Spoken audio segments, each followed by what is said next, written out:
Bulletcast for life. This is the American Nightmare, Cody Rhodes, and you are listening to the Bulletcast. Hello, ladies and gentlemen. Welcome to the Bulletcast. I'm your host, the Podfather. I'm not the Bulletcast champion, so I really don't have a great intro for myself anymore. But ladies and gentlemen, on the line as I sit here in my estate in Hayward, California, he's the current reigning, defending Bulletcast champion, 6-time champ, the Canadian Destroyer, Brandon. How's it going, man? It's going good. You know, I'm also the birthday boy. Birthday's tomorrow. My grandmother's birthday is today. She's exactly 60 years and 1 day older than me. Wow. So that's a little fun fact about myself and my family. Just got back from the A's game, you know, baked in the sun for a few hours, but the A's got another ass whooping against the Mariners, so it's a good day. Wow, tell your grandmother that I say happy birthday, and happy birthday to you coming up tomorrow. What are your plans, man?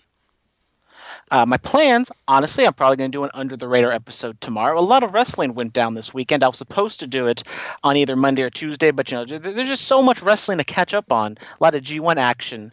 So look for that tomorrow. Special birthday episode of Under the Radar. So if you guys want to email me, send questions, wish me birthday wishes, I'll take all the compliments I can get.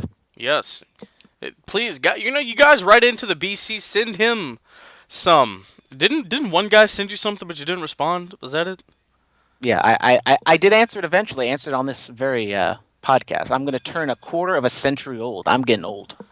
There's the Face app thing going around, but I don't need it because I'm already old. Hey, man, check my Instagram, Heel Antwine. That's HeelAntwine.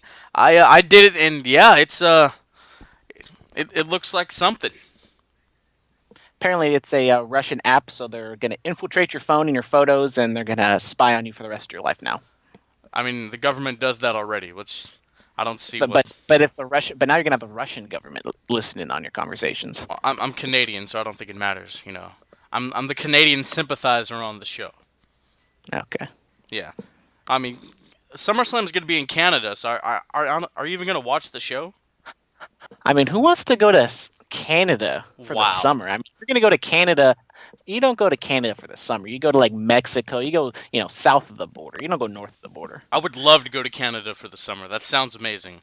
Toronto, Vancouver. If you want a nice, winter vacation, go in the snow and play and all that fun stuff. You go to Canada for that. You don't go to Canada to live in the sun because does the sun even shine in Canada? Yes, it does. It shines very bright in Canada. Okay.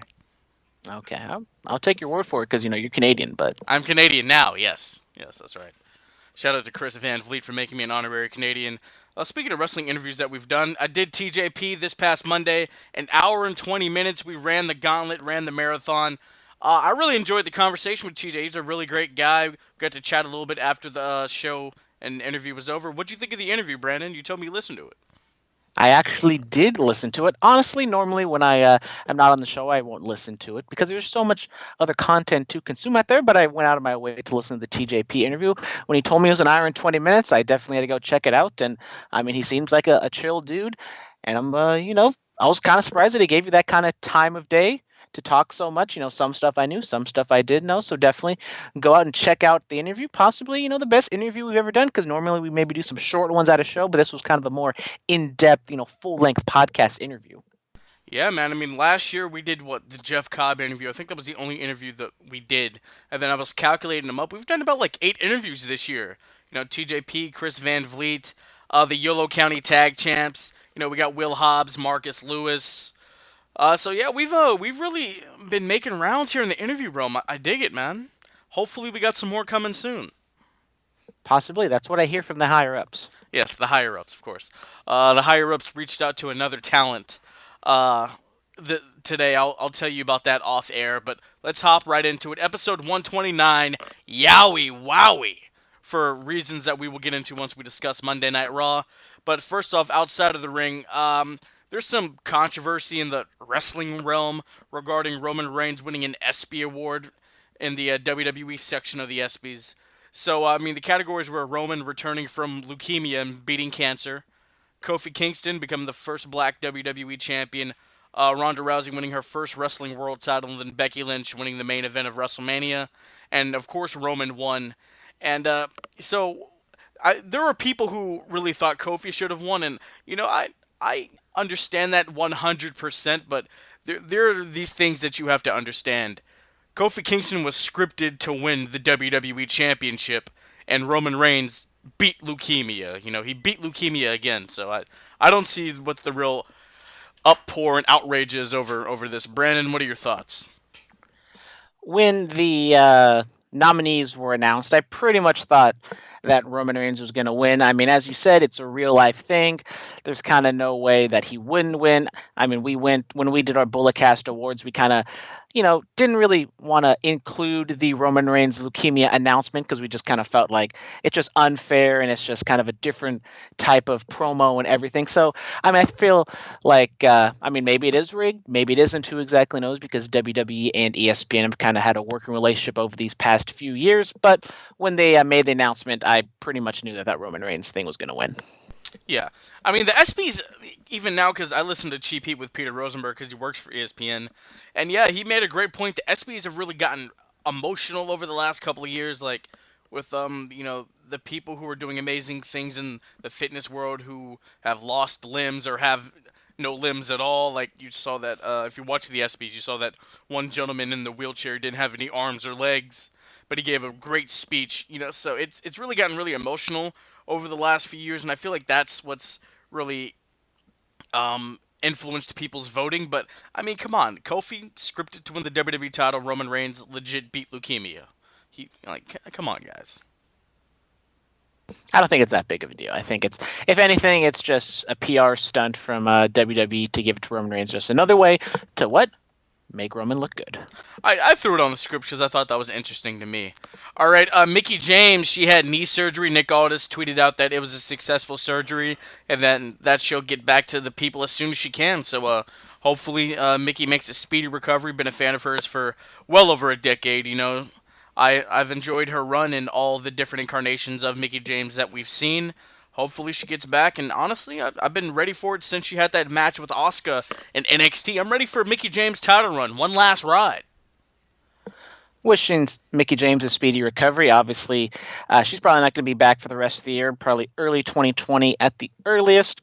She's been doing the rounds on the country tour, singing, doing some things. So hopefully in the next few months she can get back out on stage and she can do other love with country music. Yes, hardcore country. Hopefully she makes a speedy recovery. All right, so Jim Ross, good old JR, he turns down an opportunity to be a part of the Raw reunion show coming up this coming Monday. And Tony Khan gave him the okay, but JR, he respectfully declined. What are your thoughts on JR turning down the VKM?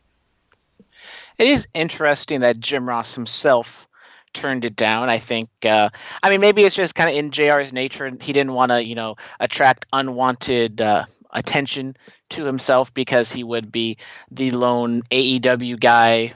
I believe so. I don't think Billy Gunn or whoever else is kind of working behind the scenes would be on that Raw reunion. So I think it might just be JR trying to, just kind of keeping a low profile. And I think, there's enough talent on that show that I think he doesn't need to be on that show. And I think he doesn't want to, be the sole story going on that show. If JR goes out there, you might, I don't know exactly where the show is taking place, but you might run the risk of, an AEW chant and the fans trying to take over the show because JR's there. That's very true. But I just found that interesting that I guess Jim's really focused on this AEW run that he has going on. And, he's going to be, I think he signed a 3-year deal, so it's going to be very interesting to see what happens with All Elite Wrestling and Jim Ross in the next coming years. But this isn't going to be the last time we talk about Jim Ross on the show. We will be talking about him when we get to our match pick of the week. But moving on from Jim Ross, Muhammad Hassan. We all remember him.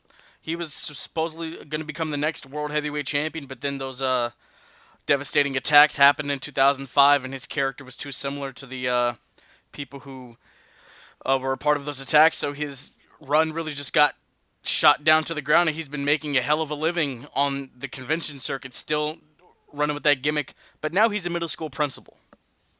Hell of a career change. Good for him. Teachers don't get paid a lot, but I think administration gets paid a decent amount, so shout out to Muhammad Hassan. I don't know, what he's been doing since he stopped wrestling, how he became middle school principal, but maybe we're going to see him one day on the YouTube channel for WWE of where they now he can explain it all. Yeah, man. I mean, really, I had heard he's been on the convention circuit for the last 13 years.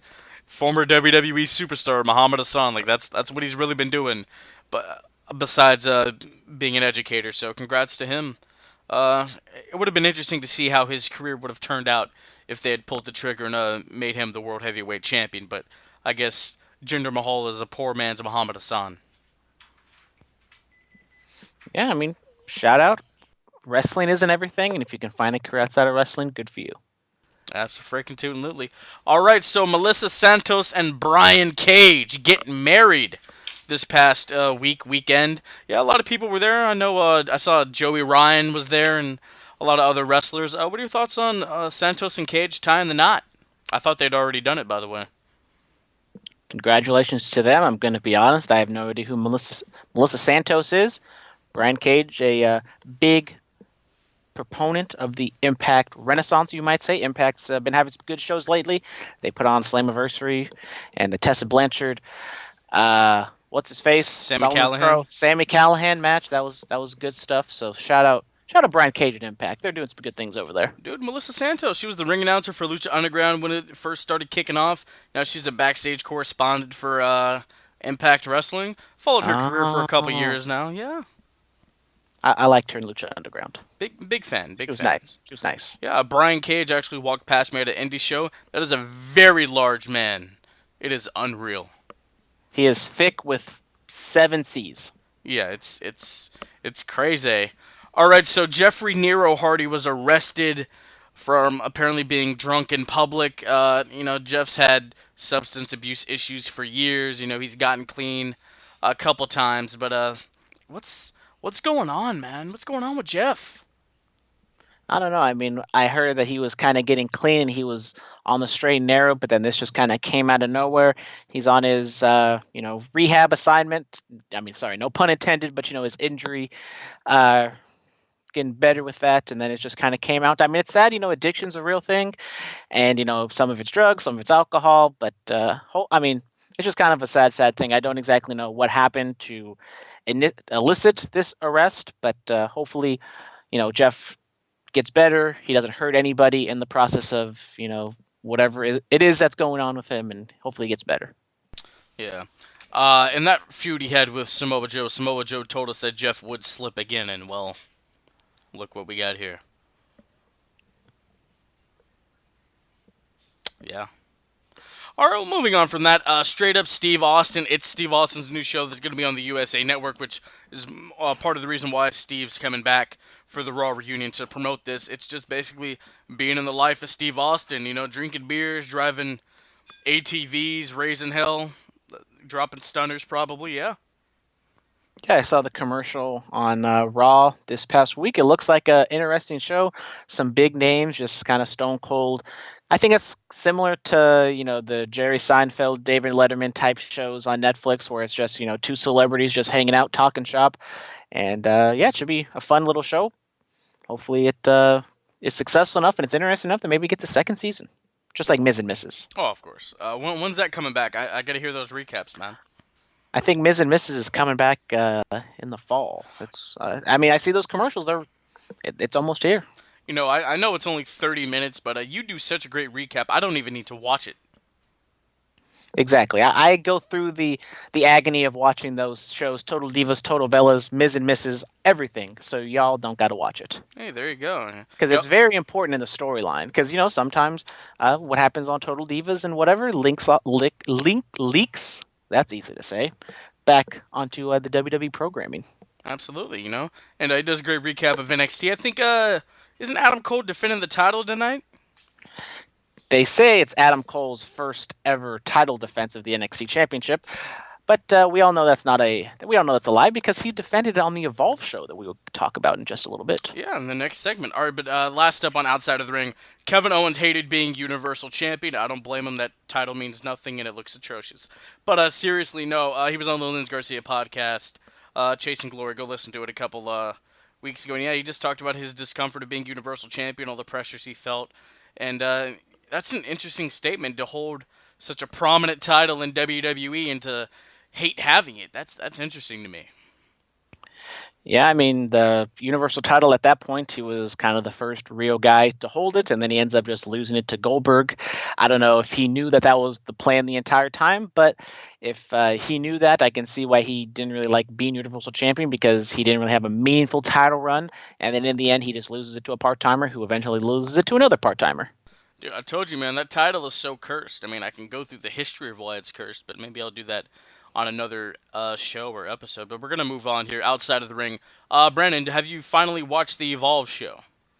I have watched the Evolve show. I don't watch Evolve. I think maybe the last ever Evolve show I watched might have been, I was there live, WrestleMania 31 weekend. I think that was like a true Evolve show. I might have watched Jesus. some other WrestleMania weekend type Evolve shows, WWN shows, but not a big fan, not a big fan, but haven't really seen Evolve all that much just because there's just so much stuff to go on. But I was thoroughly enjoyed this show of Evolve, the 10th anniversary show.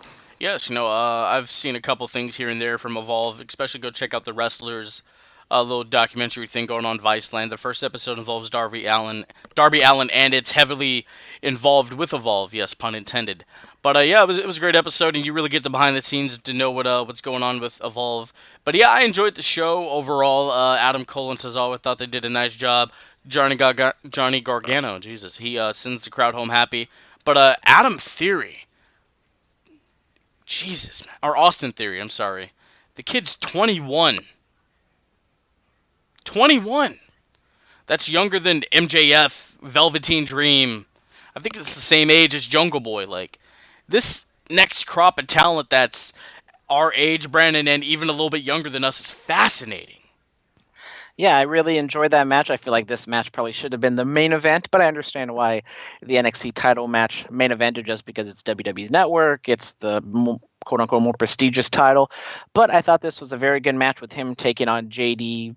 Sorry, I don't remember his last name. Drake. JD Drake. He's a big fellow, portly man, but he's kind of that everyman, kind of Dusty Rhodes-esque. And I thought they did a very good job in that video package for someone who doesn't watch the product, doesn't really know what's going on. It was just easy for me to get behind Drake, and in the end, he falls up. He barely falls short, but the young, upcoming, good-looking heel ends up winning, and you just want to see somebody just knock him down a peg or two. Yeah, man. I mean, that was the story of that video package was. It was amazing. It was incredible. It really was. JD Drake, man, I like him. I do. We don't see guys his size really doing a damn thing anymore. And shout out for Gabe Sapolsky and booking that match. I really enjoyed it. Adam Theory, Austin Theory retains his Evolve Championship and then goes on to win the WWN Championship. So he's dual champion right now. I'm going to start really watching Evolve to see where that story plays out and see what goes on there and even further. Is there anything else you enjoyed from the Evolve card? I liked, I know it's an NXT/Evolve match, but the match I thought was the best match of the show was the Matt Riddle and Drew Gulak match. It was just a simple story. Both of them were in the same, not promotion, the same group with the Catch Wrestling and Catch Point. And I thought they just had a great catch can, just kind of trading holds back and forth. And then in the end, Drew Gulak locked in his submission, but then Matt Riddle ends up fighting out of it, hits his finishing move for the win. So obviously Matt Riddle stays strong. Drew Gulak looked good in the process as well. I thought it was a fantastic match. And shout out to Shotzi Blackheart. She does some Bay Area indie appearances here, and she did her best job trying to kill herself. She was just all over the place, and she dove and got hurt, and hopefully she's fine. Oh, Jesus. That's, yeah, Shotzi Blackheart. That was probably my favorite spot of the night. I'm not even going to lie to you. I really enjoyed that. Oh, it turns out Braun Strowman has signed a 4-year contract to remain with WWE. Saw that on Instagram today. Pretty straightforward. I mean, I don't think AEW or other people, I mean, they probably would like to maybe have conversations with him, but I think WWE is the perfect fit for Braun Strowman. I did see somebody commented about AEW on the come up, and Braun Strowman was like, that's Bush League and whatever. Not the best look for Braun Strowman, but got to stay strong and be loyal to the company. So I ain't gonna hate him for that. I'm not gonna hate him for it either. That is a perfect place for the boy LeBron Strowman to stay face and be really valuable in the big leagues, so to speak. But Fight for the Fallen talk. Yeah, so we didn't really get into it on the instant analysis recap of Extreme Rules, but we did talk a little bit about Jericho's unscripted promo and him busting open the eye of Hangman Page. But yeah, Fight for the Fallen was a really cool show. I enjoyed the tag match of the Bucks versus the Rhodes. And what else did you enjoy from the show, Brandon? Honestly, I thought this show was pretty good. I really like the setup. I like the South Park connection with Tony Khan saying that he was inspired by an episode of South Park, the wrestling episode, and putting a wrestling ring, a wrestling event in an amphitheater type setting was kind of a different look to it. I thought it was cool. It looked a little weird during the daytime, but once nightfall came, I thought it looked pretty good. The pre-show, honestly, I haven't been a fan of the pre-shows lately, but I thought this was by far the best pre-show they've done. It was more serious, not a whole lot of librarian shtick and dumb being the elite vignettes.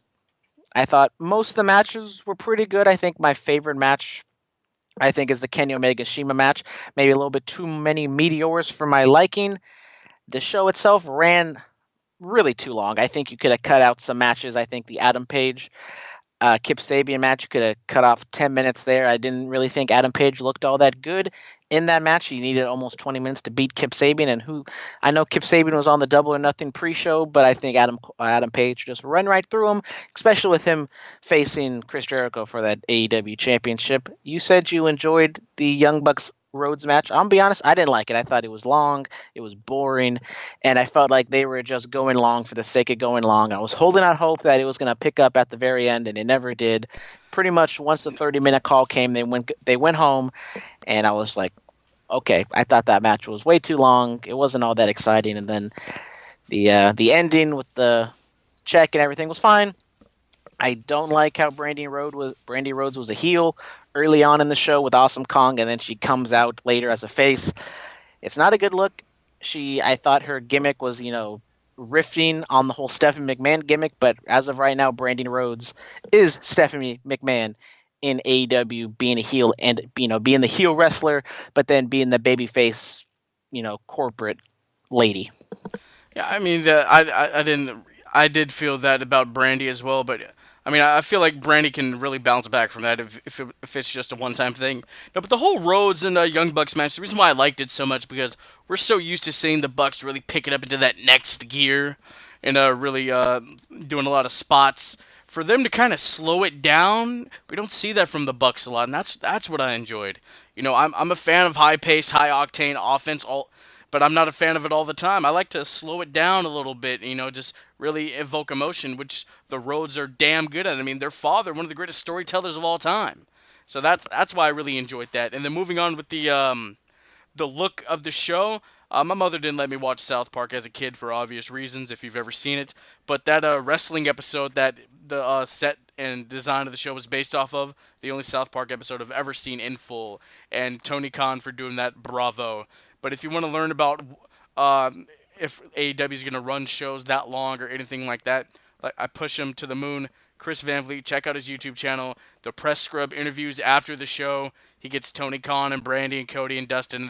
They go over all that stuff that you want to know about why the show ran so long and all that other. I mean, Double or Nothing, it was such a good show. Maybe a little long, but I thought timing-wise, and they also said it in the press scrum backstage, that it pretty much was timed out to perfection. I don't know how you do the Double or Nothing type event and you script it out so great, and yet you go to this B show and it just runs so long.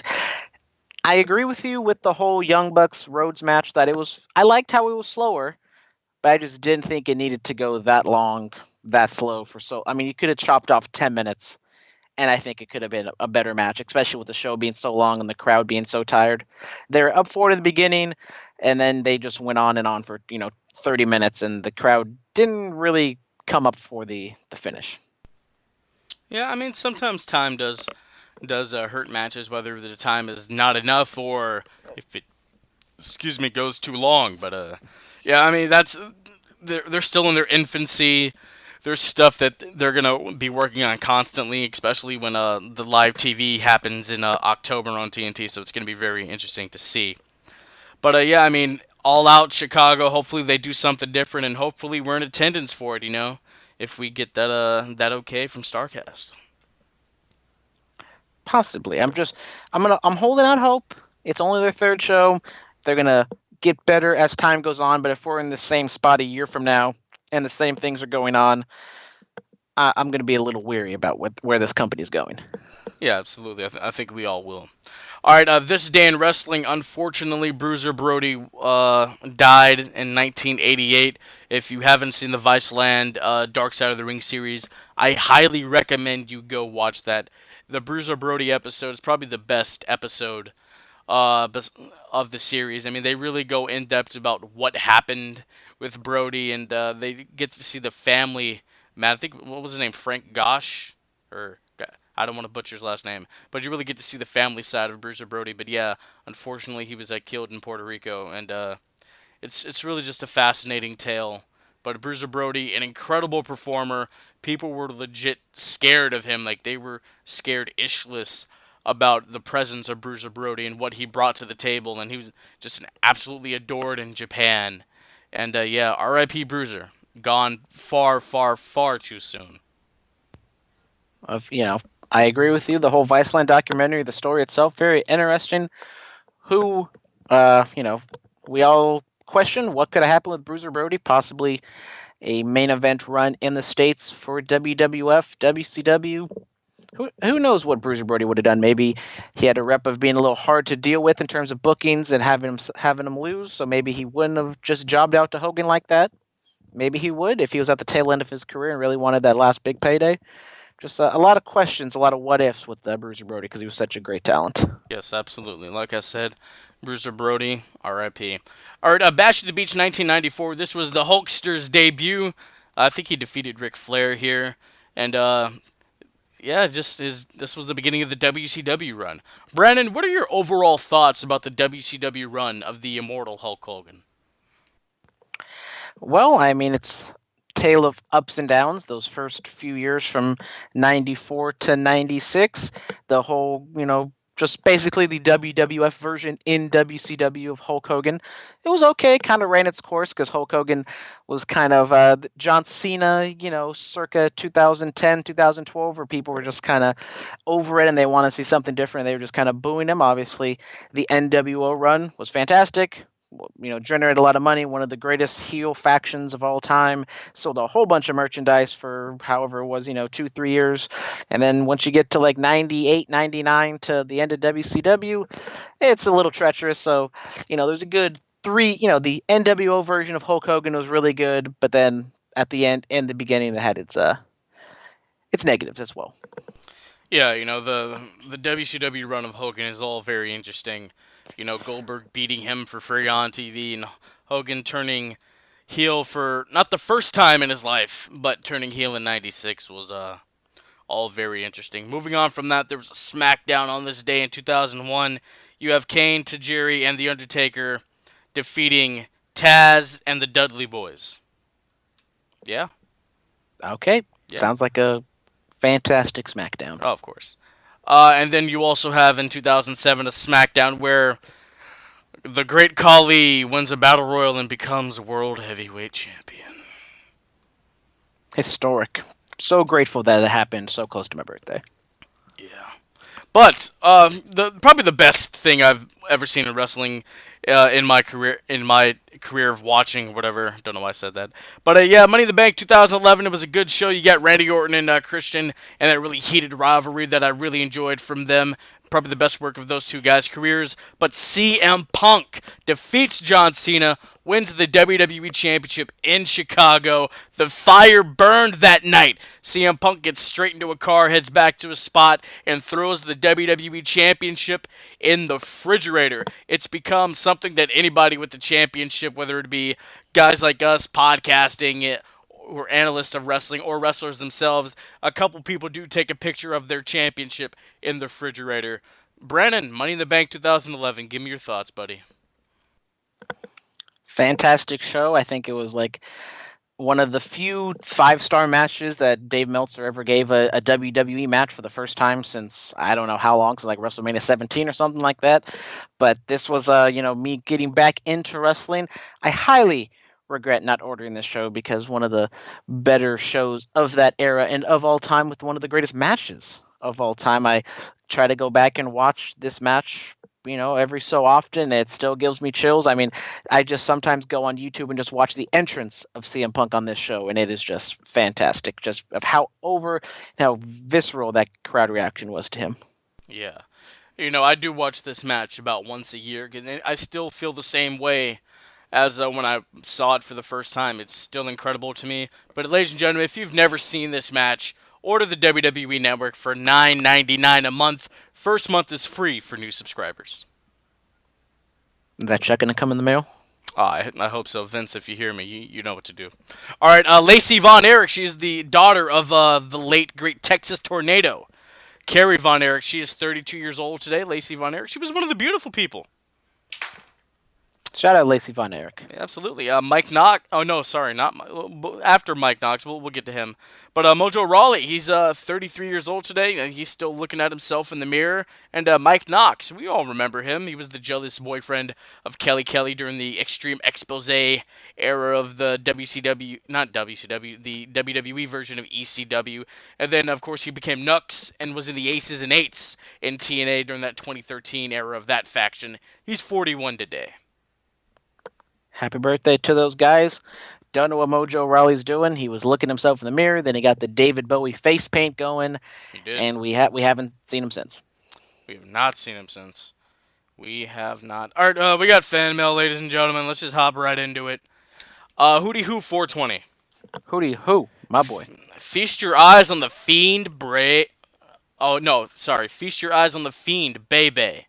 Okay. We're going to talk about all that. Jack of all trades. I've been a wrestling fan for 30 years, and that was by far the coolest presentation of a character I've seen in a very, very, very long time. I assume he's talking about Bray. We're going to get into that. Hootie Who 420. Again. I know Philip must be ecstatic that Buddy Murphy was on TV this week. I'm very, very happy.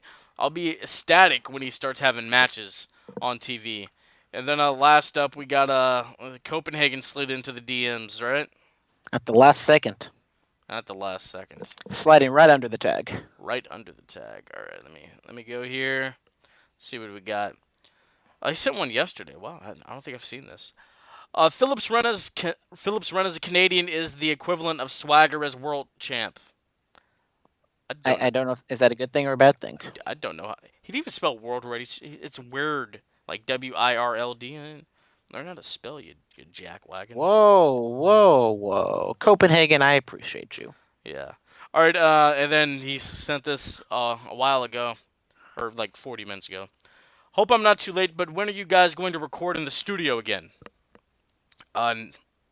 Never say never, but not for any time soon. The Skype call is more convenient for us, and Brandon, I found some interesting information. I found out what it costs to actually rent and use that studio for a day.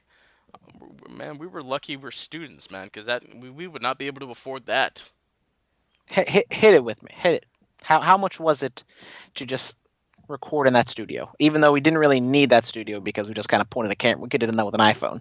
Yeah. $2,000 per recording. That makes remember that one time? I know no one actually saw this and knows what we're talking about, but remember, that one time that we were doing the recording of the podcast, we had to wait because somebody was doing a recording of their show, and there was that one guy who thought he was the bee's knees and so hilarious, and good times. Absolutely, but yeah. So I mean, out of all the times we've recorded in that, that's a hefty penny, man. That is a hefty penny. Over $100,000. Yeah, that's. I think we've done more than 50 episodes in there. Absolutely. All right, ladies and gentlemen, let's get into the Raw recap. Seth Rollins becomes the challenger for Brock Lesnar with the Universal title at SummerSlam. It was a 10-man all-star battle royal. You have Rollins, you have Reigns, Orton, LeBron Strowman, Big E, you got Cesaro, you got Rey Mysterio. Did I name them all? I feel like I did. Yeah, I think that's it. But yeah, so it's It was a good. I enjoyed the battle royal, man. I'm not gonna lie. We got to see E and Strowman kind of square up a little bit. We really don't get to see that. Reigns hits the spear on Rollins. Orton. Oh, Sami Zayn was in there also. RKO's are dropping like dimes. Then I wanted Randy so bad. I'm not gonna lie to you, man. Randy to go to SummerSlam, challenge the Beast to avenge the loss that he suffered all those years ago in 2016 when he's laying in a pool of his own blood at the hands and elbows of Brock Lesnar. I wanted that story to be told, but no. Seth's going to Toronto, man.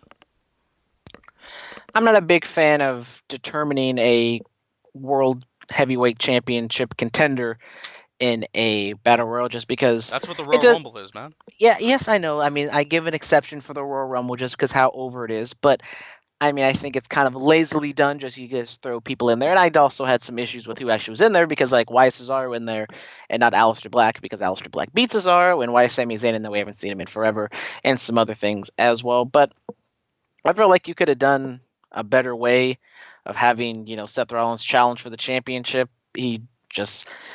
I don't even know why you have to do this. Why can't you just give Seth Rollins his championship opportunity? I know they're not doing automatic rematch clauses anymore, but you can have like a special exception when it's, a cash-in or whatever. But, it was okay. It was fine. As I said at the end of the Extreme Rules Instant Analysis, it's just kind of the same thing over and over again with Seth Rollins and Brock Lesnar. I'm not holding my breath that they're going to intrigue me and do something different. Is Seth just going to win the title back and that's it? And it was just kind of a placeholder for a month. So be it. But it is what it is. Yeah, I think Brock and Seth are the only guys to cash in on each other. So that's interesting. But yeah, I don't know, man. I really wanted somebody else, but Seth, probably just takes the L and then we just move on to some. Bobby Lashley was in there too, right? It should have been Lashley. They did tease a little bit of them having a shoot fight in the Brocktagon when Paul Heyman did his little announcement of all the wrestlers. So I thought that was a nice little tease that possibly that could happen, but I just don't know. Do you have Bobby Lashley turn face? Do you have Brock Lesnar turn face? Honestly, I think that's just the best way to have Brock is just him having.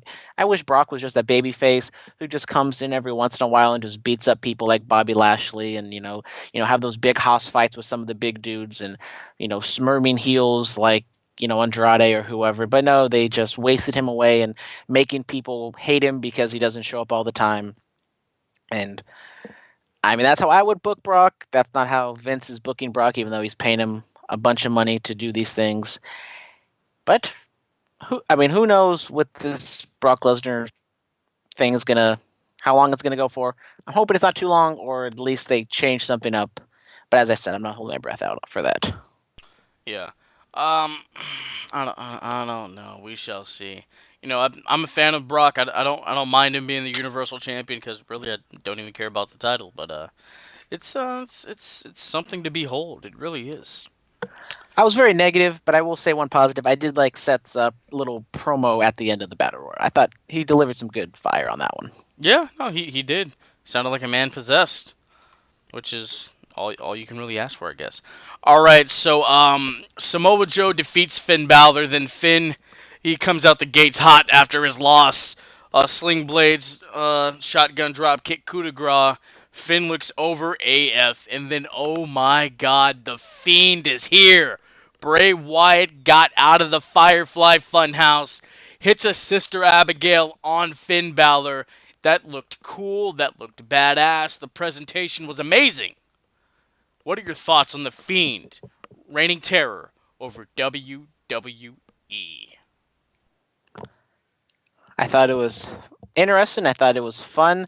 The whole lights out, lights on gimmick is a little played out to my opinion, but I thought it worked for the most part. Here I really liked the mask. I thought it really looked great up close and kind of in person, so to speak, not in the whole Firefly Funhouse environment. And if this is his new gimmick where he just wrestles like this all the time, I'm fine with that. If he's just this character the entire time, I hope so, because I don't think you really want to go back and forth with him and, Mr. Rogers Bray Wyatt, just because I think that has a tendency of him turning babyface. I still think he's going to get babyface cheers because of his whole look and his demeanor, but I think having him go against Finn in his first feud is a good one because Finn is over. People like him, so it's going to be easy for people to boo Bray Wyatt. I'm also not happy that this is his first feud because I really like Finn. I think he needs to be protected. Maybe they're kind of doing the embrace the hate type storyline with Finn to where Bray's going to try to entice him to turn heel, and maybe we see something with the club and he tries to do something with them because that's what everybody kind of wants at this point with Finn turning heel. So maybe he does, or Bray does beat Finn, and we do get Finn to turn to the dark side because I think at this point, babyface Finn maybe not hasn't run his course, but I think for him to freshen up, he needs to turn heel. It's very similar to AJ Styles in a way. Maybe he joins AJ Styles, but that's where I'm thinking this feud goes. Look, man, I'm all for him feuding with Finn. Here's why. This is a make good from 2017 when we were about to have Pumpkin Demon and Bray Wyatt essentially dressing up in drag. Like that's basically what it was about to become. And I don't want to say Bray got sick or whatever, and so we got AJ and Finn, which was it was a very good match. But this is a make good for that. And here's what you do. Demon, because we got 5 weeks till Mania. I'm not Mania, SummerSlam. Demon Balor, Fiend beats Demon. Bray goes away for a little while. That's perfectly fine. That is perfectly fine. Bray Wyatt has always talked a good game. He's always been built up, but he always loses. Despite the fact that he's been WWE champion, we know his history. He loses more than he wins, so he needs to go over the Demon and go over the Demon strong at SummerSlam in Toronto, Canada. I disagree with that. I don't think you need to protect the Demon. I think the Demon is, as much as I say Finn Balor is, run its course, I think that's kind of the one thing you still have. It has maybe diminished value just a little bit because it just got thrown out there on Blood Money.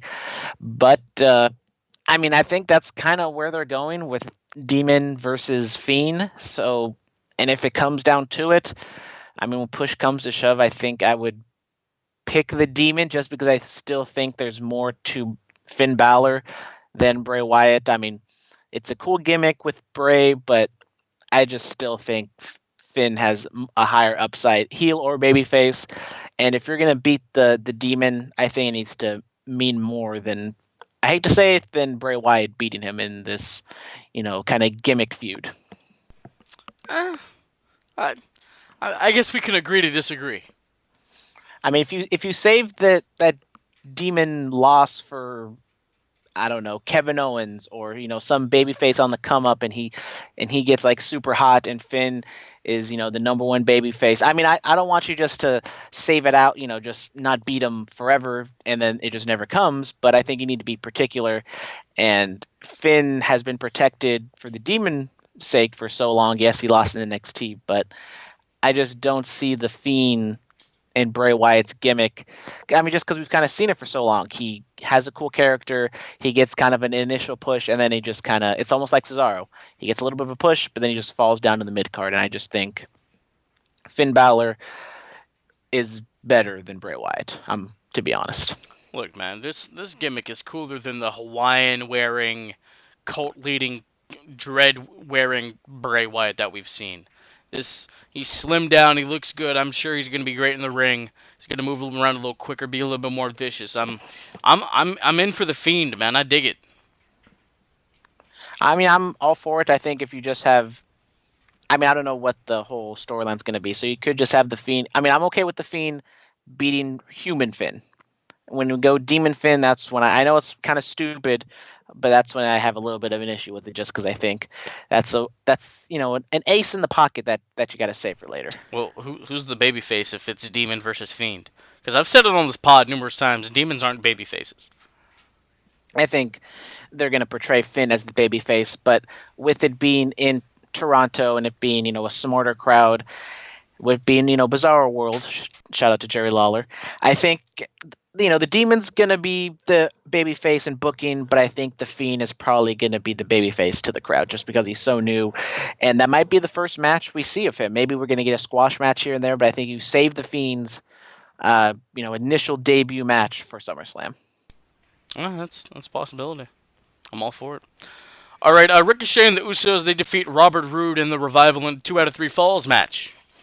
Thoughts? Why was it 2 out of 3 falls? I don't know. Exactly, and that's just stupid, booking from WWE because they don't want commercials or they don't want wrestling during commercials, even though I don't know why it really matters, why there's no, you can't have wrestling during commercials, because that just affects the live crowd, and it's already kind of a hard watch to see Raw and SmackDown live because there's so many commercial breaks and it's kind of awkward, especially with the entrances and everything. But yeah, it's almost kind of like, a football game where it's better to watch it at home than to actually be there in person. Dude, like, Vince has been in this game for like 40 plus years. I don't know why all of a sudden he decided not to have wrestling during commercials. That doesn't make any sense to me. It's absolutely ridiculous. And it's not like they were doing finishes or high spots doing those commercials. They were just doing rest holds and, faking count out finishes. Yeah, absolutely. I don't know. All right, the Viking War Raider Experience, they go on to defeat some Joberts, Vinnie Burr and Jackson Reigns. Good for the Viking War Raider Experience for them to get a win. Just kind of building them up down the line. I think they're baby faces, so maybe this is a feud that they can go up and, squash the Revival at SummerSlam. Maybe they're heels. Who knows with them? Yeah, man. How long have we been calling them the Viking War Raider Experience? At least a couple weeks now, right? I think so, and I think it's going to stick. Maybe that's going to be the new name now. Hey, man, put it all together. Be on the lookout, man. I want some royalties over here. Mm-hmm. Even though we're taking their names, just put them all together. Yeah, I mean, still, it sells, I'm sure. All right, what else happened on Monday Night Raw? Cedric Alexander gets a big win over the Scottish psychopath Drew McIntyre. That was a terrible accent, by the way. I'm sorry. I'll allow it. I don't understand why they did this finish this week and they had their finish last week, when I think the more logical thing is to have Cedric beat Drew last week because it was a surprise. And yes, he had the roll up and everything, but I still don't understand the whole point of last week's show where you have the babyface smiling at the end when he just, lost. Dude, what are we doing? What are we doing to Drew McIntyre?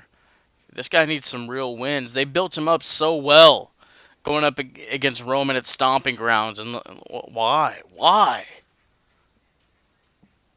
I don't know. Dude, maybe Drew gets a rematch next week against Cedric, and KO just stuns Drew. I could see that for being a loss. I'm okay with that. Sure, why not? Yeah, who cares? All right, Zack Ryder defeats Mike Kanellis. Yeah. When did Zack Ryder change his music, by the way? That song's really kind of atrocious. I think he's had it for quite a long time, but he just isn't on TV anymore that we don't really notice. I really missed the woo woo woo. I was a big proponent of that back in 2011. I dug it. Shout out Zack Ryder, won in his hometown. Jersey Shore's making a comeback, so maybe we can see the Long Island Ice Z make a return. Yeah, maybe he makes a return to the music world. He has a song that's out there on YouTube. I can't say the name of it on this show, but go check it out, guys. I still have it on my iPhone. I think I bought it. That's how much of a mark I am. Wow. I know. I'm not proud to say it, but I have that song on my iPhone from however long that was, 7 years ago. It's goofy, man. Like, I know. Going off topic, I know Kim Kardashian made music. Which song have you ever heard any of it? And if so, which song do you think is so bad that it's a gem? I think Zack Ryder's is better because I think Zack Ryder is self-aware of what he's doing. Every time I put it on shuffle and that song just comes up randomly, it always pops me. Did you ever see that Total Divas episode where Nikki and Brie try to sing their theme song? I probably did, but it was probably so bad that I just have blocked it out of my memory. Dude, I hope they completed that song. I need to find that somewhere. I'm gonna put it up against like Kim K's music, and I'm gonna rate it because that's something. That's excellent. All right, but moving on from all that, the club, the original club, the OC, I guess that's what they're calling themselves. They defeat the LHP, Lucha House Party, baby. The Lucha House Party, designated jobbers, gets the club over, and I don't even know when's the last time Gallows and Anderson have got a win on TV. I know, right? Grand Metalik from being in the finals of the Cruiserweight Classic to this. It's a fall from grace, one might say. It is, We talk about Grand Metalik a lot in my TJ Perkins interview. Go check it out in the Bulletcast archive. Cheap plug. All right, so Natalya in a Fatal 4-Way elimination defeats Little Miss Bliss, Naomi, and Carmella, the gatekeeper of Gucci, to go on to become the number one contender in her home of Canada, going up against Becky Lynch for the Raw Women's Championship at SummerSlam. Nattie, she's not in the title picture a lot. It's refreshing. I dig it a lot. This match was atrocious, as the crowd response indicated. Dude. So it was a long 20-plus minute, I think, elimination match. It was not a good. I mean, I love Alexa Bliss, but she's not the best wrestler in the world. You have Alexa Bliss, Naomi, and Carmella, as well as Natalya, who's a pro. She knows what she's doing, but you have those other three women in there trying to do a 25-minute match or whatever, how long it was. It's not going to be good, and the crowd poo-pooed on it as maybe they were a little disrespectful, as Alexa Bliss said, but the crowd has the right to do whatever they want, as WWE has so eloquently stated. But Natalya, I think the right person to win, goes on to face Becky Lynch. And I did like the intensity from Natalya in the little promo afterwards. It was a little clunky and weird because Natalya's not the best actress in the world. But I thought it was good. Yeah, it's really refreshing for Natalya to be in the title scene.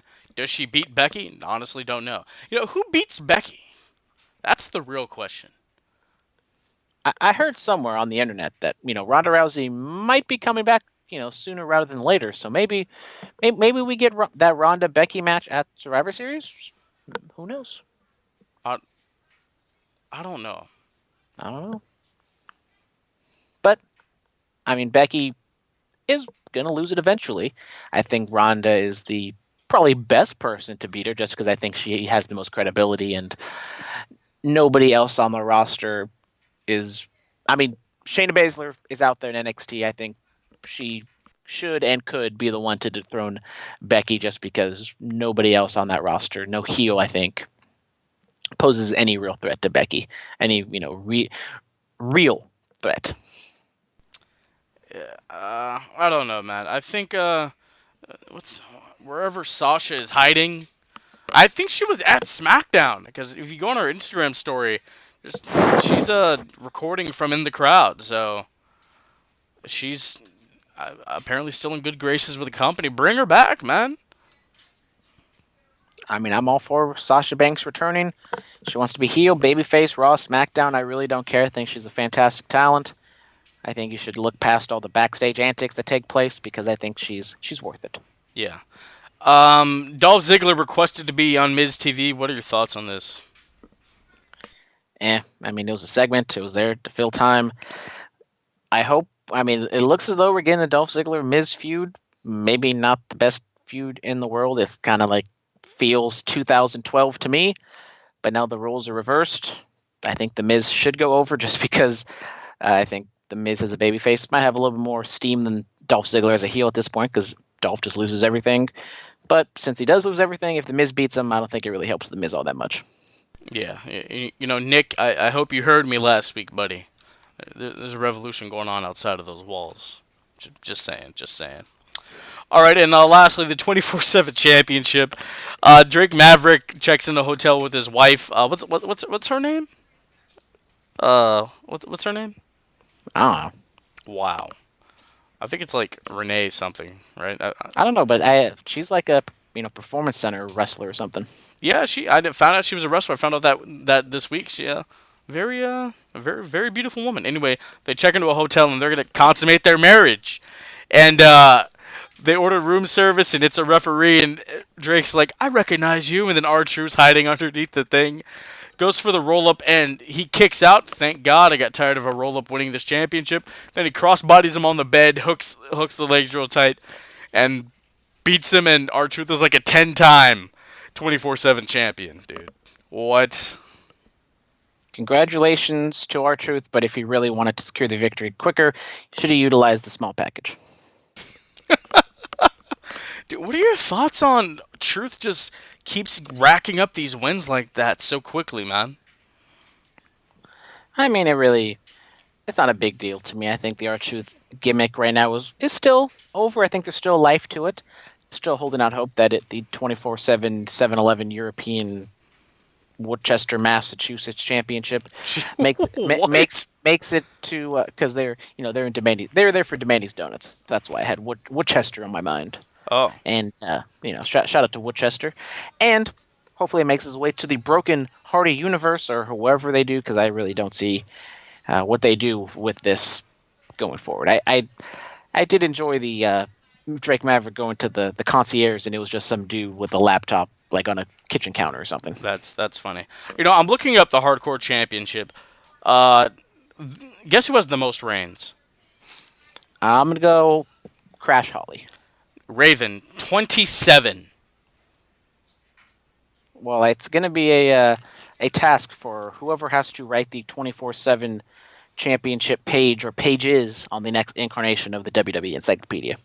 Yeah, Crash Holly only won it like. He won it. Hold on, 12. Crash Holly 13, 14. He only had it like 14 times. Only 14 times. Only 14 times, yes. Chris Van Vliet and I had this conversation. We agreed we'd really like for somebody to just kind of run with it for a while, like go a period of time, like a 4 or 5 week period of time without being beaten for the championship. Don't change it every week or every 2 weeks. Let somebody have a run with it. Wow, Al Snow won this thing 6 times. This is really fascinating to me. I'm sorry. The fascination. I think another like gimmick you can do is you can have them wrestle it like in other not like other promotions, or wrestle it outside the WWE confines, and maybe you can have like full-fledged matches like outside of the Evolve. WWE universe. Yes, you could do it at Evolve. You could do it in a parking lot, but like have like actual hardcore whatever type matches outside of the ring, and that could be a new way of the new incarnation of the 24/7 championship, and it can fill a little bit more time. Just go out there, have a 7-minute parking lot brawl, and there you go. I'm sorry, Crash Holly is a 21-time hardcore champion. My apologies. Thank you. I know my history of the hardcore championship. I knew Crash Holly had it up there a few times. Just Incredible 6, Sean Stasiak 8, Brad JBL 13. Wow, this is fascinating. This is really fascinating. I don't know why, but it is. All right, well, moving on from the 24/7 European Massachusetts, whatever you said. The SmackDown Live, there's a town hall meeting for people to discuss how they feel about Shane McMahon being in charge and running roughshod. You have Charlotte Flair saying he's doing a fine job. You have Liv Morgan being on TV. That sets up a match for later on in the night. You have Buddy Murphy. Shout out, Buddy. Shout out my boy BM saying that he doesn't need KO to speak for him. He can do it himself. Cesaro shows up, and Shane's like, "But you're on Raw." And Cesaro's like, "Yes, but the wild card rule." And so Cesaro requests a rematch with Aleister Black for later on in the night. What did you think of the town hall meeting? And KO stunned Shane, by the way. Good on the first grade class of WWE to all stand on the in line for recess and for that town hall, like good little boys and girls, as all wrestlers should be obedient to the McMahon family, because they own their lives and everything like that. So I'm not a big proponent of them doing that. They haven't done that in a while, since the Authority and Stephanie and Vince, or Stephanie and Triple H. It seems as though they used to have those type of segments every other week. So great to see those segments come back. And they had Liv and Apollo and Buddy come out there, people who don't really have speaking roles all that much. Buddy Murphy, I'm kind of afraid that he's just going to go there, have a one-off match with Kevin Owens. He loses, and he goes back to disappearing, and he's in the vortex with Mojo Rawley. Dude, look, hey, if Buddy and KO have a match together, and there's a distraction and Buddy beats KO, I will pop huge for that. I will. I mean, I'm a proponent. I mean, I said Buddy Murphy and Kofi Kingston could be a pretty good feud going into SummerSlam, but obviously that's not the direction they're heading. Dude, look, man, you people love Kenny Omega, right? You can make this guy into your version of a Kenny Omega, man. Like, seriously, Buddy Murphy is so effing talented. I mean, what he did with the Cruiserweight title, I really enjoyed it. Like, give this guy a push. Like, what title's on SmackDown? The Intercontinental title? Shinsuke... Because we're going to talk about Shinsuke later on in the show. Like, people still love Shinsuke. He could go back to being a babyface He really could, and Buddy Murphy could be a great contender for Shinsuke Nakamura in the Intercontinental title. I could see that. I mean, I think Shinsuke has some legs as a heel, and I really think he's reinvigorated, and he's going to be a good heel going forward. But I think Buddy Murphy, as I said, should be utilized more often, and I don't understand why they're not doing it. Eric Bischoff still, as though it seems he's not backstage at these SmackDowns. We're still waiting for the Bischoff era to begin. Yeah, he's been moving to Stanford so we can be closer to the project. So maybe next week is when the Bischoff era of SDL kicks in. And yeah, I'm still waiting for him to show up on TV because I'm gonna pop for that song. I love it. Watching it on YouTube just isn't good enough for me. But all right, yeah. So moving on, Kevin Owens defeats Dolph Ziggler later on in the night. Then, what'd you think of the stunner botch, by the way? It was, he's the best in the world, but sometimes he's not the best in the world every single time. I see what I equated it to is, he slipped out of it just in time for a little bit, but he didn't get out the ring quick enough, so KO was able to hold on to him, then drop the stunner. That's a possibility, but WrestleBoss, shout out to them, posted the comparison between that botch and Stone Cold and the Tim White botch, 20 years ago, and shout out Stone Cold. He commented on the post, so shout out Stone Cold for that one. Yeah, and I follow WrestleBotch as well. I love the Supercell Sunday. It's one of my favorite days of the week. But yeah, so KO goes on to defeat Dolph Ziggler. You have all the heels surround the ring, and KO drops a stunner on McMahon again, and then just hightails it out of there. It was fine. I mean, hopefully we never see Kevin Owens versus Dolph Ziggler again. I think the match has run its course, and I think we're going to get that KO Shane McMahon match at SummerSlam, and it's going to be a 5-star classic. Oh, dude, Shane McMahon delivers, man. I mean, a hardcore match with KO and Shane McMahon, I think, would be a lot of fun, because KO on the indie scene, would have some ladder wars and some high-flying craziness going on there. Go watch him in Ring of Honor, man. He was doing some stuff. He was doing some ish. Yeah. All right, moving on. Samoa Joe, Elias, and Randy Orton defeat the New Day, and Randy Orton pins the WWE World Heavyweight Champion Kofi Kingston. We got Orton and Kofi at SummerSlam. Looks as though that's going to be the match. I mean, it's a feud we haven't really seen before for, a long time. You can go back to the history of the boom drop heard around the world at MSG. That's when Kofi should have been pushed the first time, and then now he's finally getting his push. So I think they're definitely going to play off that history going forward. I don't think the match is going to be all that good. I think maybe the Kofi matches have all kind of been a little bit disappointing. Besides the Daniel Bryan one, of course, at WrestleMania. But I don't think the B-plus player in Randy Orton's going to get a 4-star match out of Kofi Kingston. All right. Why don't you... So we're going to talk about Aleister Black and Cesaro. Brandon, I have to answer my door. Just keep going. Okay. I have to fill time. If we're going to talk about Cesaro versus Aleister Black, I thought it was a decent match. I don't know why they just went to it right away. I thought the match that had an Extreme Rules was pretty nice. Actually, I thought it was very nice. I thought it was one of the better matches on the show. This one, it was maybe a little less than that. It was still a good match. Black gets the win. Black Mass, I thought it was a good creative finish, kicking the mouthpiece out of Cesaro. So, there you go, and he's back. I am back. I had to answer the door. I'm over with the kids. I'm like Hogan, and I don't want to compare myself to Hogan. Let me stop. Yeah, but I'm over with the kids. As Michael Jordan once said, F them kids. I can't let the kids hear that. But yeah, so Black and Cesaro was a nice little rematch. Aleister Black defeating again. I applaud it. But let's talk about Charlotte Flair and Liv Morgan. So Liv Morgan shows up and wrestles on TV for the first time in about a year. And that's really interesting to me. She's just been sitting in the back, eating that delicious catering and collecting a paycheck. Mm-hmm. I mean, she started off hot, beating up Charlotte Flair, and just ends up losing, and then she throws a little temper tantrum. Now she's going to be real. So does that mean we're going to get like NXT Liv Morgan, where she's wearing the backwards Yankee cap and has blonde hair again? And is a sneakerhead. I don't know what that means by her being real, but it's some sort of character development for Liv Morgan, so I'm glad about that. As am I. You know, I've always been a proponent of Liv Morgan. I mean, no, I'm not gonna lie. She's a pretty girl. She's cute.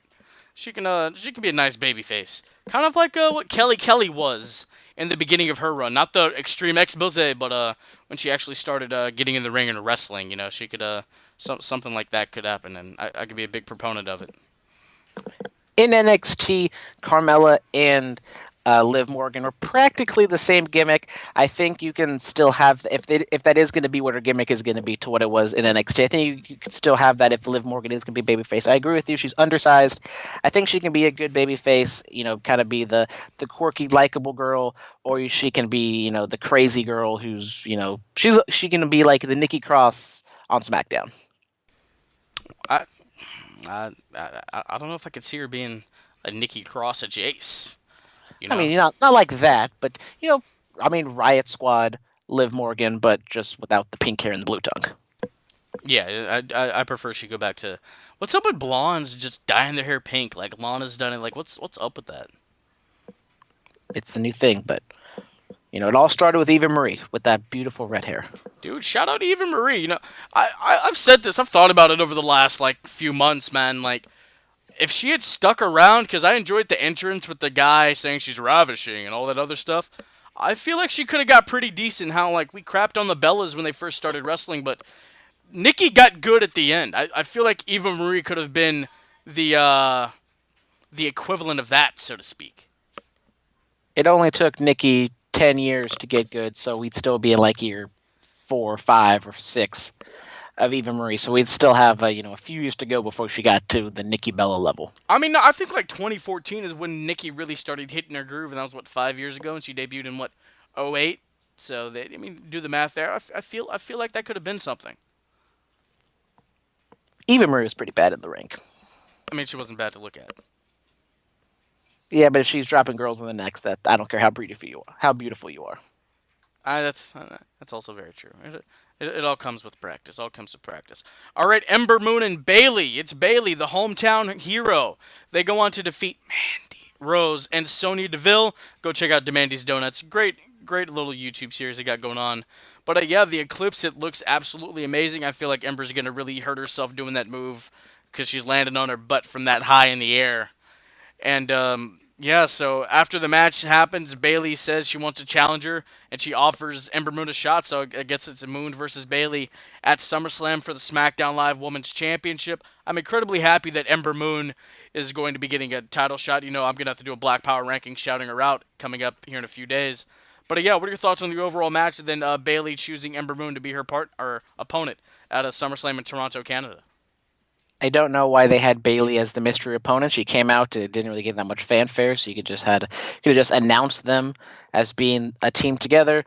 The match was very short, so it didn't really do anything for me. And then Bayley didn't even really, challenge Ember Moon. She just kind of looked at her, and then Kayla or Charlie, whoever it was, just kind of assumed that meant that she was challenging Ember Moon, and then she said yes, or she was excited, and then apparently that means she's challenging her at SummerSlam, even though Shane McMahon runs the world, and why would he just agree to that, especially when Charlotte was just, kissing his butt earlier on in the show, so you would assume Charlotte would get some sort of championship match or whatever, but yeah, this whole segment I thought made no sense. Dude, look, honestly, we don't need to see Charlotte in the title picture for a very long time. She could be Cena had runs where he wasn't in the title picture for damn near a year, and that was perfectly fine. I know, but there's not a whole lot of secondary storylines in the women's division outside of the championship. I mean, as we got the Ember Moon, Mandy Rose, and Sonya Deville storyline, but that wasn't much of a storyline. It was just them making fun of her playing her Nintendo Switch and reading. Dude, can we go back to when Mandy Rose was trying to steal people's husbands and they were about to risk it all for Mandy? Can we go back to that? No. No? No. Would you risk it all for Mandy Rose? I mean, you miss all the shots you don't take. Hey! All right, Daniel Bryan had a career-altering announcement, but he doesn't say it. Daniel Bryan going to 205 Live. Dude, let's do it. Apparently, Jack Gallagher and Chad Gable had an amazing match this past week on 205 Live. I have not seen it yet. I'm going to check it out after we finish recording this illustrious podcast. But yeah, man, let's make it happen. Or maybe he's just going to go singles and he faces Shinsuke for the IC title, and I pass out. You pass out, really? Mm-hmm. That's would you really pass out? I mean, we get Dana Bryan versus Shinsuke at SummerSlam. That's possible. I might have to go to the hospital. Oh, we got another fan mail. I'm gonna read it after we finish talking about SmackDown. But yeah, the WWE Women's Tag Team Championships were on the line. The Kabuki Warriors of Kairi Sane and Asuka, they go on to defeat the Iconics. Did you do the gimmick? Of course I did. They defeat them via countout. The Iconics retain their Women's Tag Team Championships, 100 plus days as Women's Tag Team Champions. You know, I was the BC champ for over 100 days at one point. It was one of the best times of my life. Good for you. I thought this match was bad. I thought the finish was bad. I saw something was going to happen because the Kabuki Warriors didn't even get an entrance. We were halfway through the Iconics entrance when we get back from the commercial, so maybe they were running a little short on time. I thought the finish made the Asuka and Kairi look stupid, like they never had a wrestling match before, and they just let Billie Kay just get counted out when all Asuka had to do was just go outside the ring to break up the count. But yeah, this was not a good finish at all. Yeah, just get rid of the Women's Tag Team Championships and be done with them. That's all I really got to say. I mean, I don't know who was asking for them to begin with, and Bayley and Sasha, and look where we are now. And they were the only people that asked for them, and there you go. Yes, because they were the first ever, big air quotes on that, Women's Tag Team Champions in WWE.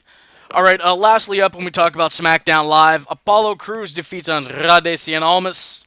What are your thoughts? Yeah, it was a fine match. Nothing really to write home about. Just kind of a 1 week thing. I mean, hopefully this doesn't lead to SummerSlam because I think this show is gonna be bloated enough, and I don't think it's gonna be a match, but hopefully it's just a nice little SmackDown feud. Bloated, eh? Mm-hmm. All right, Floman Reigns. I hope the people remember him, or Brandon remembers. He was a part of the podcast in the very early days of the BC.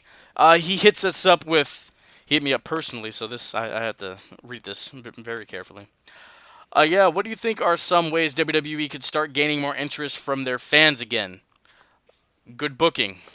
Storylines need to make sense. The matches are already good for the most part. Just continuity is key. Good booking. Get me invested in characters again. And yeah, that's really it.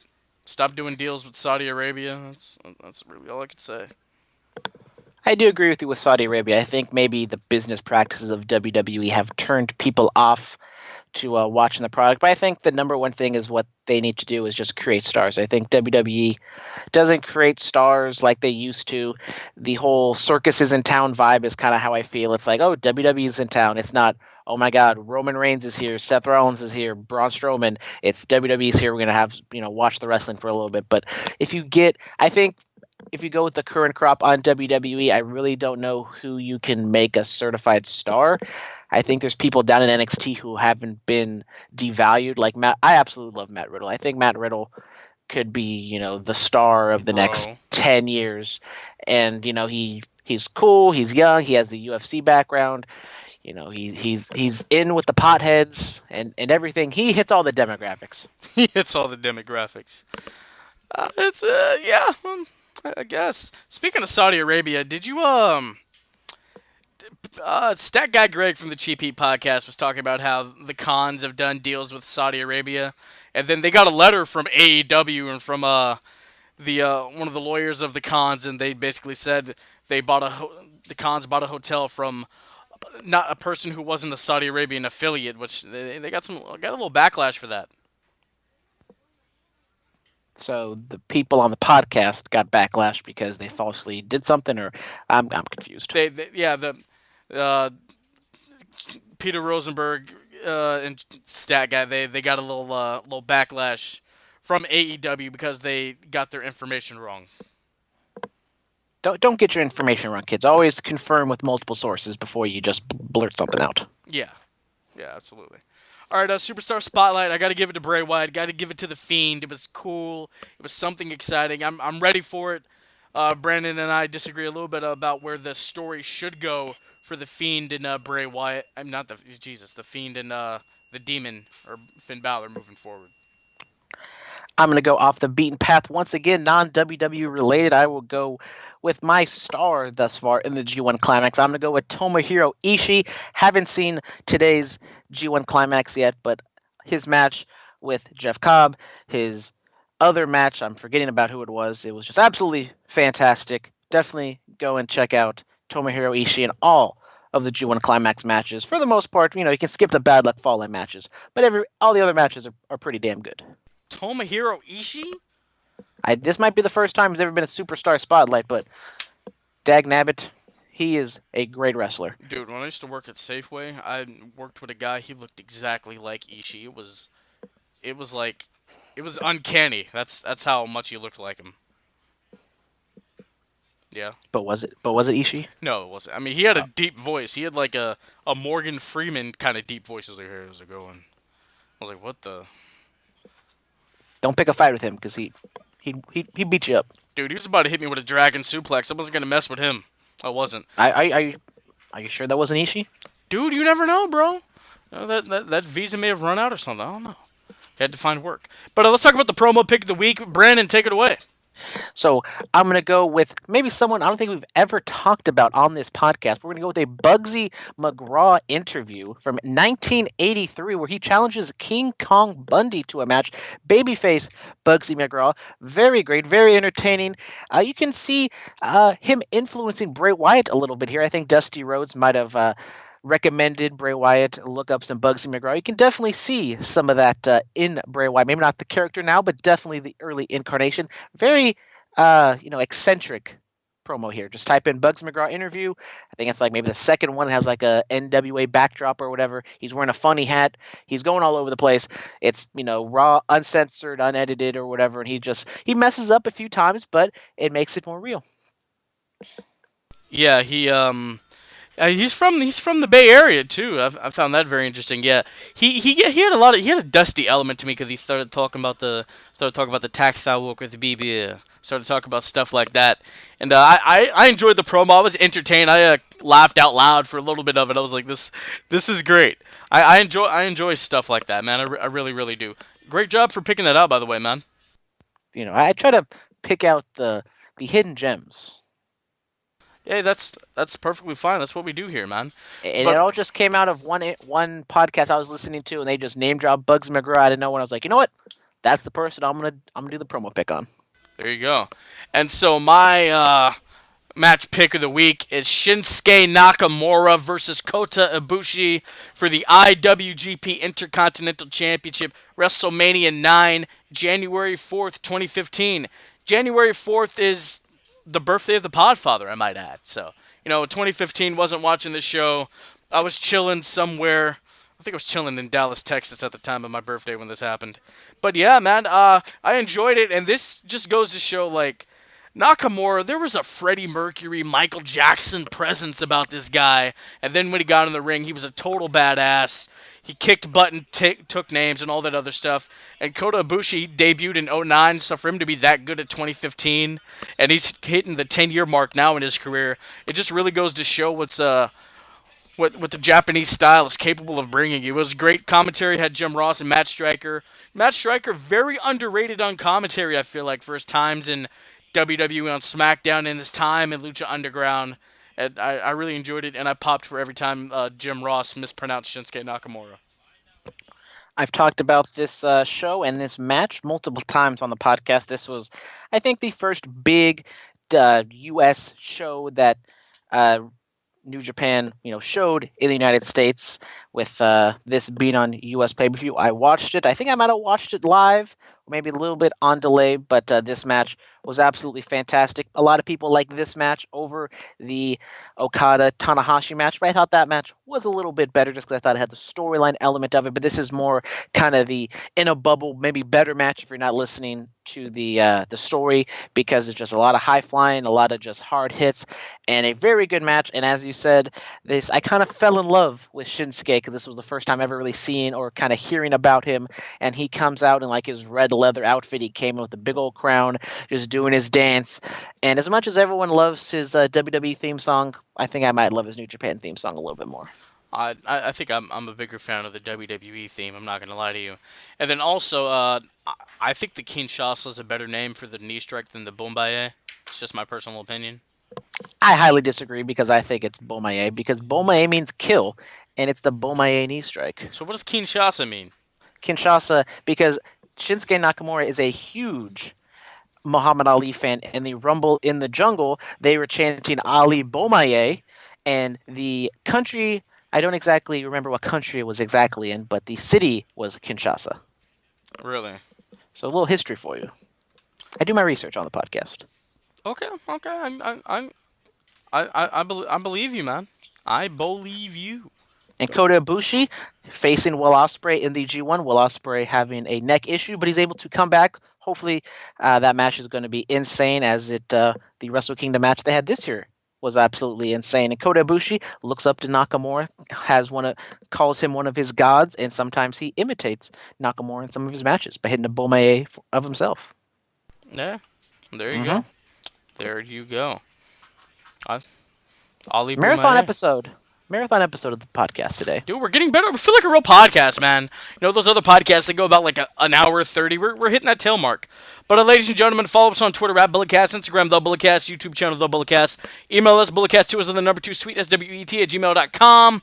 We're on 99.9 FM KW in Watsonville every Friday night from 9 p.m. to 10 p.m. Listen to this luscious voice box and listen to Brandon, the current BC champ. iTunes, SoundCloud, TuneIn, Stitcher, iHeartRadio, Google Play, Patreon. We're all over the place. Go back and listen to the interviews I did with Chris Van Vliet, TJP, Jeff Cobb, Will Hobbs, Marcus Lewis. Go back and listen to all the interviews we've done here on the Bulletcast. We've done quite a few, you know. We're really making our rounds, man.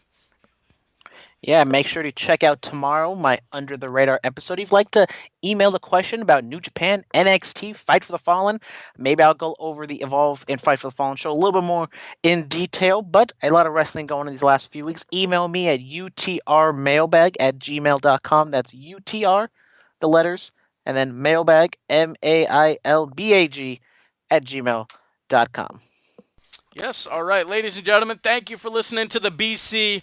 We're doing this again probably Wednesday. Brandon, have a very happy birthday, my friend. I will talk to you next time. Obrigado.